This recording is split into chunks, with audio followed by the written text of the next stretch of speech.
Hi everyone. Today I want to make a video first in English and then I will switch to Russian afterwards. Now, today is the 27th of July, 2019. Today we had the protests in downtown Moscow. And I'd like to say what I saw, what I witnessed, because I was there with my wife. We had to get some paperwork done downtown, which we actually couldn't do because of the protests. So what we did was we went to a restaurant, sat down, had some dinner, lunch, dinner, something in between, and then went on our way. Now, here's what I saw. First off, a lot of young people. Now what that tells me, all right, so there's a term in Russian, it's called юный максимализм. It's basically when you feel, because you're young, you feel that you're all powerful, you can change the world, everything you do is right, everything everyone else does is wrong, including the government. It's a feeling and it's a stage that most people, I'm going to speak for myself. I went through it too. I think most people go through it as well. And it fades. People get married, people have kids, people start actually taking their work seriously.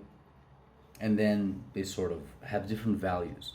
They value peace, they value quiet, they value their kids growing up in a good, safe country. They don't try and organize revolutions and protests, and they don't try and destroy everything that's been worked for all of these years.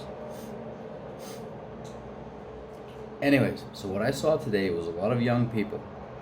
Now, imagine or remember any protest that you've ever seen, whether it was in Montreal or Toronto, New York, any other city, France, Paris, for example.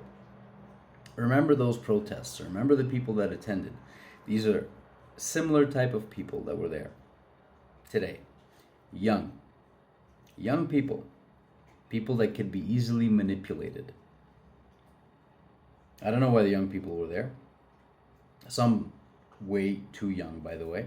And policemen, can't tell the difference between a 16-year-old or a 14-year-old and an 18-year-old or a 20-year-old. Sometimes it's just impossible to tell. One other thing I'd like to say, the police were extremely peaceful, and they were calm as much as they could. And they were very courteous, and they told everyone, this is an unlawful gathering. Everyone must disperse. They had vans all over the city telling people to go away, to go home. This is unlawful.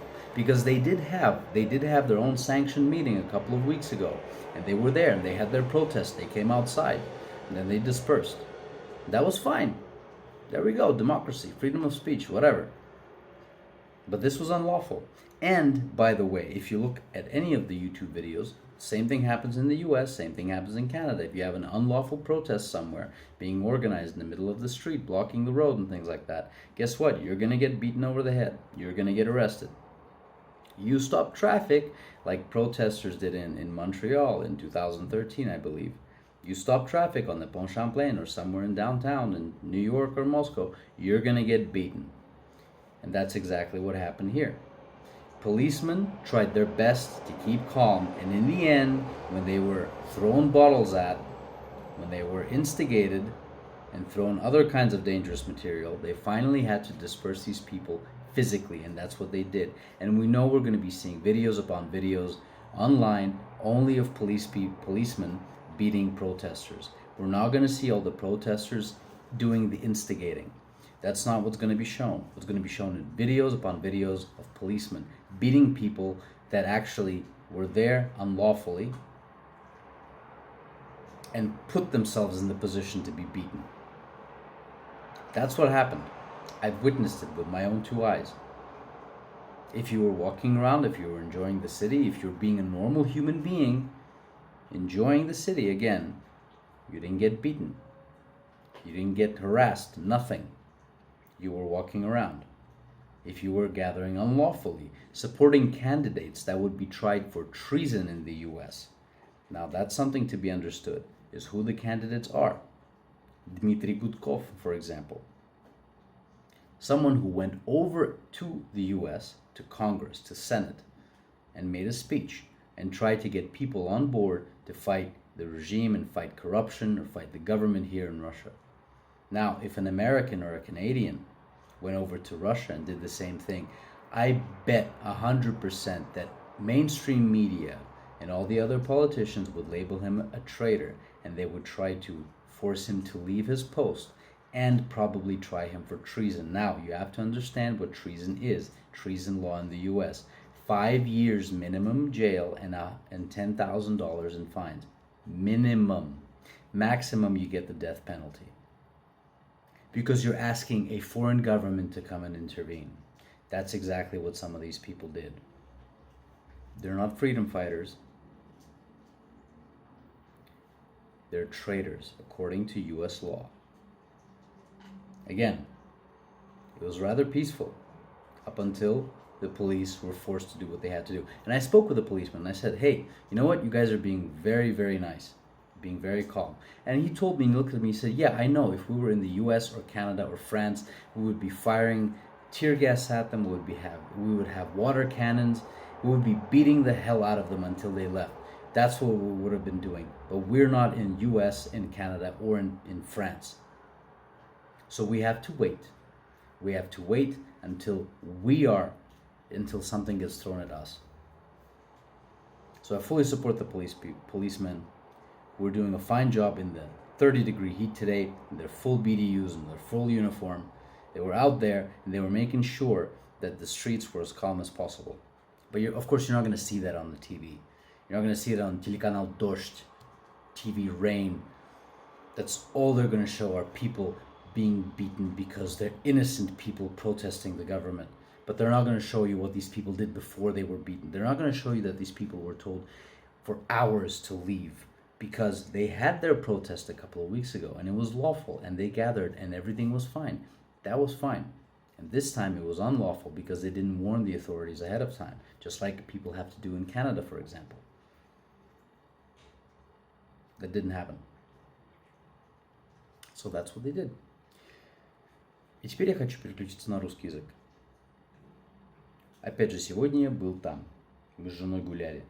Мы были в центре, мы кушали в ресторане. Мы должны были сделать парочку дел, но у нас не получилось именно из-за этих забастовок, из-за этих протестов. Кого я видел? Я видел молодых людей. Я видел, там были люди чуть постарше. Люди, которые страдают юным максимализмом. Люди, которые думают, что они могут все поменять и могут все сделать через революцию. Может быть, они не понимают, что революции вообще во всем мире обычно приводят к спаду экономики и к большим проблемам в стране. Может быть, они не читали историю, может быть, они их не знают. Может быть, они вышли просто, чтобы покричать на милиционеров, то, что делают полиции, то, что делают в разных тоже странах этого мира. Но, опять же, что я видел своими глазами, полицейские были адекватные, что они пытались до самого последнего момента никого не арестовывать, никого не бить, ничего. Они несколько часов, там были большие грузовики, и они говорили всем забастовщикам, протесторам, как бы вы хотите назвать, митингующим, разойдитесь, это не санкционный митинг. У них уже был этот митинг 14-го, они все сделали, и они опять вернулись на Тверскую. Их предупреждали много раз, много часов. И в конце концов, когда в полицейских полетели там какие-то бутылки или еще что-то, полицейские ответили и их разогнали. В США и в Канаде, или в Париже, во Франции давно бы их забили дубинками, причем намного сильнее. Сразу, моментально, через маневр, который по-английски называется kettling, когда со всех сторон идут полицейские, бьют по щиткам, набегают, арестовывают. Вот что бы сделали. А тут этого не было. Только до самого последнего момента, когда люди не хотели разойтись. А так, в основном, все было спокойно. Большинство москвичей, они жарили шашлык, они играли в спорт, они гуляли, сидели в кафешках, в ресторанах, работали. Это подавляющее большинство людей просто делали свое дело. И вышло достаточно много людей. На камеру выглядело, как будто их невероятно много. Но правда их было мало. Правду. К проценту от населения их было очень мало. И в основном молодые, которые, я уверен, через 10 лет у них будет там муж, будет жена, дети, они успокоятся и поймут, что они вообще не должны были это делать. И они будут сидеть на том месте, где я сегодня сидел, и будут смотреть также на таких же молодых и думать: блин, ребята, вы молодые, вы ни хера не понимаете. Вы не понимаете, что вами управляют, что вас используют. Но потом вы поймете, подрастете и поймете, что через революцию вы можете добиться только хаоса. Процветания не будет.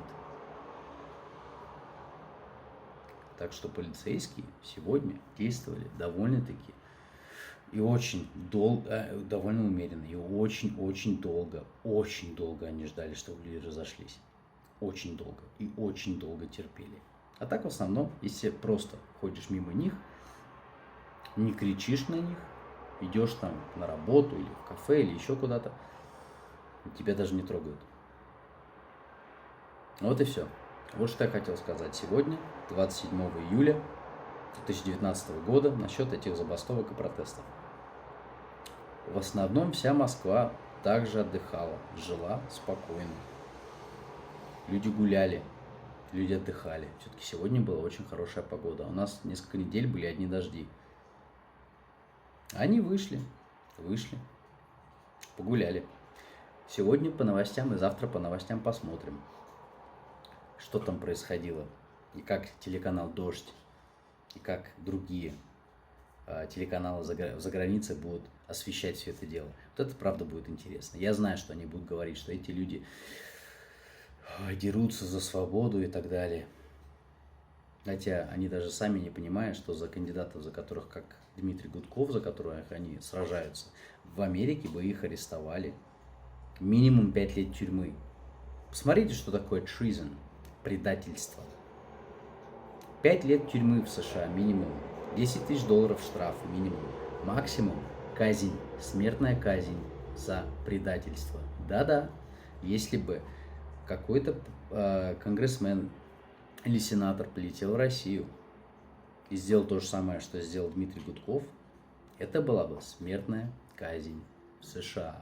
А в России они гуляют на свободе и пытаются еще попасть в Государственную Думу. В Думу или там государство. Вот. Так что вот так. Ладно, сегодня было интересно, но потом все успокоилось. Посмотрим, что будет завтра. Завтра будет хорошая погода. Я надеюсь опять погулять со своей семьей, подальше от всего того, что происходило сегодня. Вот, ладно. Всем пока.